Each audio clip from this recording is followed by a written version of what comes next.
Bienvenue dans cette nouvelle vidéo. Nous allons faire une ligne de référence avec des spike lines.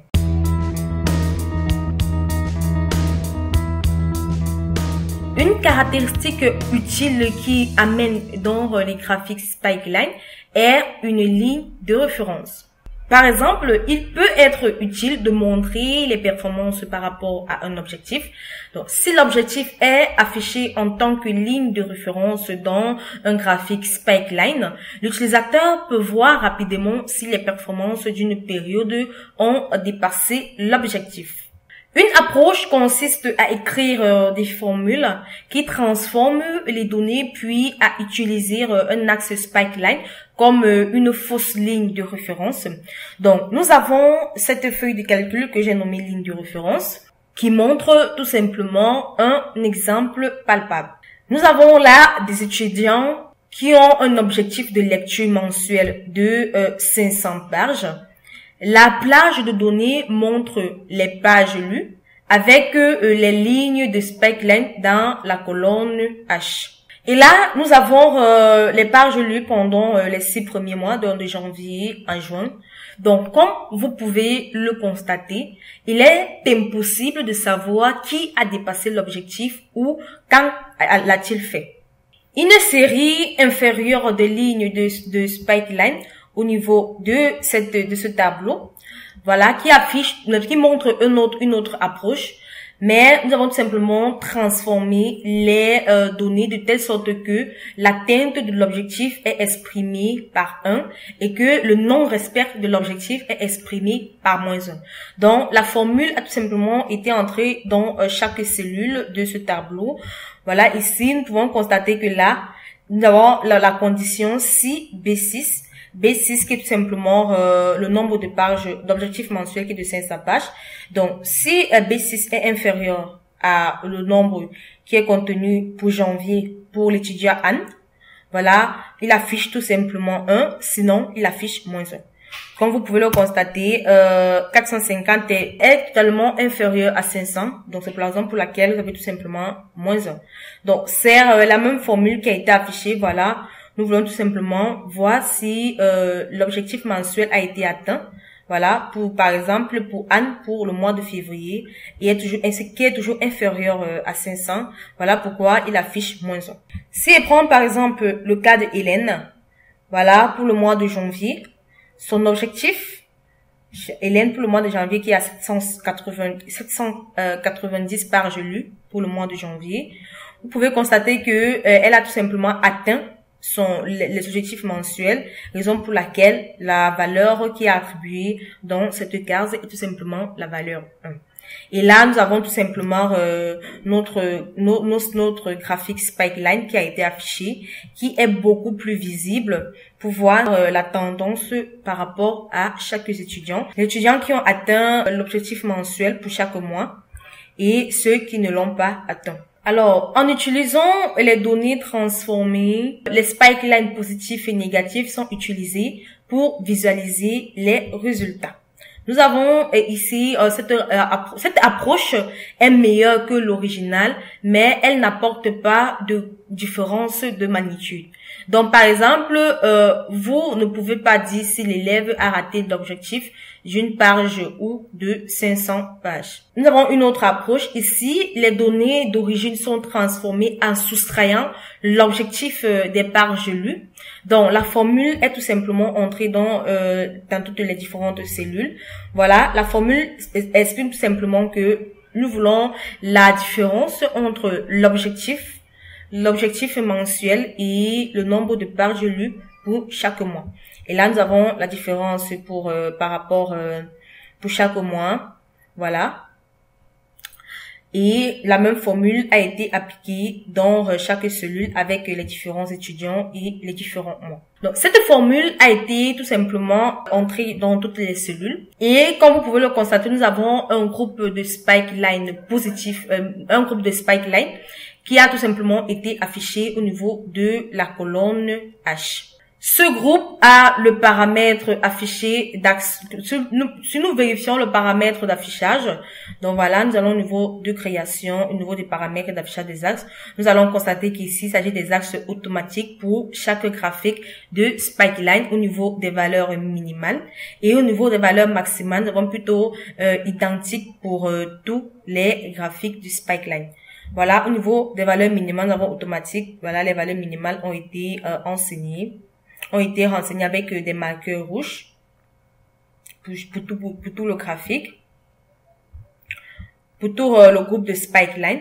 Et les valeurs positives, n'est-ce pas, pour les valeurs maximales, nous avons tout simplement identique pour tous les graphiques du Spikeline. Alors, nous allons à présent voir comment spécifier un axe de date. Par défaut, les données affichées dans un Spikeline sont supposées être des intervalles égaux. Donc, par exemple, dans un graphique, Spikeline peut afficher un solde de compte quotidien, des ventes par mois ou des bénéfices par année. Mais que se passera-t-il si les données ne sont pas à des intervalles égaux? Nous avons cette feuille de calcul qui montre les données par date. Alors, nous avons les dates au niveau de la colonne A, nous avons les montants des différentes dates. Et nous avons notre Spikeline qui a été affiché pour les montants, par rapport aux différentes dates. Alors, comme vous pouvez le constater, certaines dates sont tout simplement manquantes dans cette base de données. Mais le graphique affiche des colonnes comme si les valeurs étaient espacées à des intervalles. Alors, pour mieux représenter ce type de données temporelles, la solution consiste tout simplement à spécifier un axe de date. Donc, pour cela, nous allons sélectionner notre Spikeline, aller au niveau de l'onglet de création de l'outil Spikeline, et au niveau des axes, nous allons plutôt sélectionner les axes, le type de axe de date, puisqu'il s'agit tout simplement des dates. Voilà, nous allons sélectionner le type des axes de date.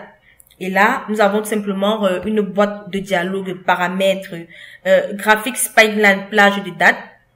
Et là, on demande tout simplement de sélectionner la plage qui contient les valeurs de date pour les données du graphique Spikeline. Alors, dans cet exemple, nous allons tout simplement spécifier la plage contenant les valeurs de date. Donc, pour cela, il s'agit tout simplement de nos dates. Il s'agit de cellules de A2 jusqu'à A11. Voilà. Et lorsque nous avons terminé de sélectionner notre plage de dates, nous allons tout simplement cliquer sur OK et le graphique affiche des écarts pour les dates manquantes. Nous allons enfin voir comment faire une mise à jour automatique des plages de Spikeline. Alors, si un graphique Spikeline utilise des données dans une plage normale de cellules, l'ajout de nouvelles données au début ou à la fin de la plage ne force pas le graphique à utiliser les nouvelles valeurs, les nouvelles données. Vous devez utiliser la boîte de dialogue modifiée. Bon, si vous êtes au niveau du Spikeline, vous devez tout simplement utiliser la boîte de dialogue modifier les données du graphique Spikeline pour mettre à jour la plage de données que vous venez d'ajouter. Toutefois, si les données de Spikeline se trouvent dans une colonne ou encore dans un objet de table, comme c'est le cas dans cette feuille de calcul, nous avons tout simplement des tables que nous avons vu comment les tables se présentent dans une de nos précédentes vidéos. Nous n'allons pas réexpliquer ici. Donc, si nos données se présentent par exemple sous forme de tables, donc pour effectuer tout simplement une table d'Excel, nous avons vu dans nos précédentes vidéos, il vous suffit de cliquer sur l'onglet de Insertion et là, dans le tableau, cliquez tout simplement tableau et vous avez tout simplement la boîte de dialogue créée en tableau. Vous allez tout simplement spécifier la plage que vous souhaitez pour votre tableau. Donc, comme je le disais tantôt, si les données du Spikeline se trouvent dans une colonne ou encore dans un objet de table, la classe de Spikeline utilise les nouvelles données ajoutées à la fin du tableau sans nécessité de mise à jour. Donc, nous avons, dans cet exemple, nous avons cette feuille de calcul qui nous montre un Spikeline qui a été créé en utilisant les données de la colonne du taux du tableau qui couvre la plage de janvier en août. Donc, si nous ajoutons par exemple le mois de septembre, voilà, vous allez constater que lorsque j'ajoute septembre au niveau de mon Spikeline, j'ai tout simplement un nouveau bouton qui apparaît pour septembre. Et là, je peux tout simplement entrer mon taux. Si j'entre par exemple un taux de 6%, de 6%, voilà, vous allez constater que au niveau de mon Spikeline, mon taux a tout simplement augmenté. Donc, si autant de fois que j'entre des dates pour octobre, voilà, j'aurai une autre valeur. Si par exemple j'entre là, mon taux à 100, par exemple, et là vous allez constater que mon Spikeline est tout simplement mis à jour automatiquement. Donc voilà comment vous pouvez mettre à jour vos Spikeline avec des données, bien sûr, avec des tableaux, qui est beaucoup plus facile que de l'utiliser avec des données simples où vous devez à chaque fois aller automatiser votre Spikeline au niveau de l'onglet création du ruban. J'espère que vous avez aimé cette vidéo de l'entreprise Excel Corpo, entreprise spécialisée dans les prestations de services Microsoft Excel. Si vous avez aimé cette vidéo, n'oubliez pas de vous abonner et de cliquer sur le bouton j'aime et ensuite de la partager. Si vous avez des questions à poser, vous soyez libre de les poser dans l'espace commentaire. Nous allons nous retrouver très prochainement dans une nouvelle vidéo.